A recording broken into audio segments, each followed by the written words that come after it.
स्वयं में बहुत सी कमियों के बावजूद अगर मैं स्वयं से प्रेम कर सकता हूं तो दूसरों में थोड़ी बहुत कमियों की वजह से उनसे घृणा कैसे कर सकता हूं। खुद को कमजोर समझना सबसे बड़ा पाप है। जीवन का रहस्य भोग में नहीं, अनुभव के द्वारा शिक्षा प्राप्ति में है। धन्य है वो लोग जिनके शरीर दूसरों की सेवा करने में नष्ट हो जाते हैं। किसी मकसद के लिए खड़े हों तो एक पेड़ की तरह, गिरो तो एक बीज की तरह, ताकि दोबारा उगकर उसी मकसद के लिए जंग कर सको।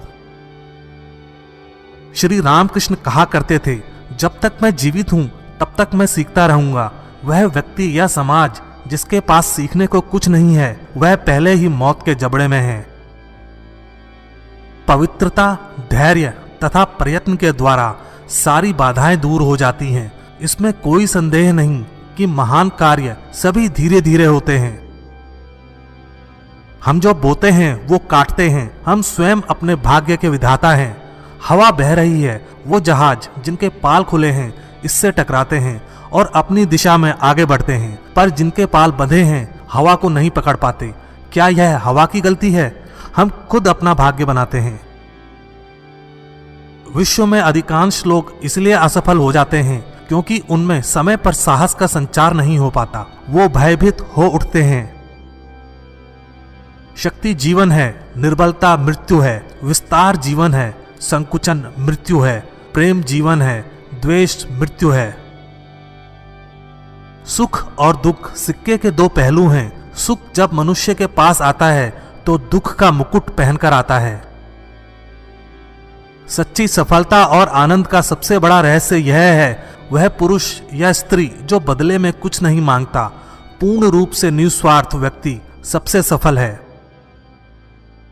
प्रेम विस्तार है, स्वार्थ संकुचन है। इसलिए प्रेम जीवन का सिद्धांत है। वह जो प्रेम करता है जीता है, वह जो स्वार्थी है मर रहा है। इसलिए प्रेम के लिए प्रेम करो, क्योंकि जीने का यही एकमात्र सिद्धांत है। वैसे ही जैसे कि तुम जीने के लिए सांस लेते हो।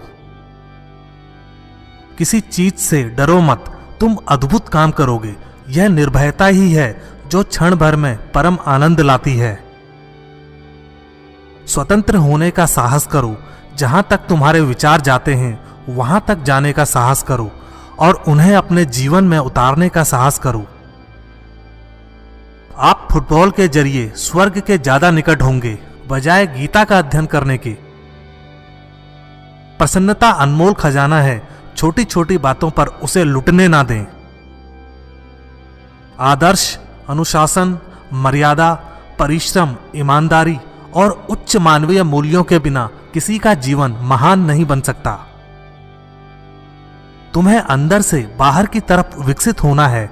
कोई तुम्हें पढ़ा नहीं सकता, कोई तुम्हें आध्यात्मिक नहीं बना सकता। तुम्हारी आत्मा के अलावा कोई और गुरु नहीं है।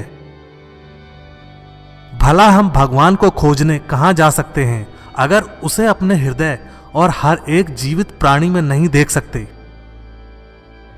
जब कोई विचार अनन्य रूप से मस्तिष्क पर अधिकार कर लेता है तब वह वास्तविक, भौतिक या मानसिक अवस्था में परिवर्तित हो जाता है।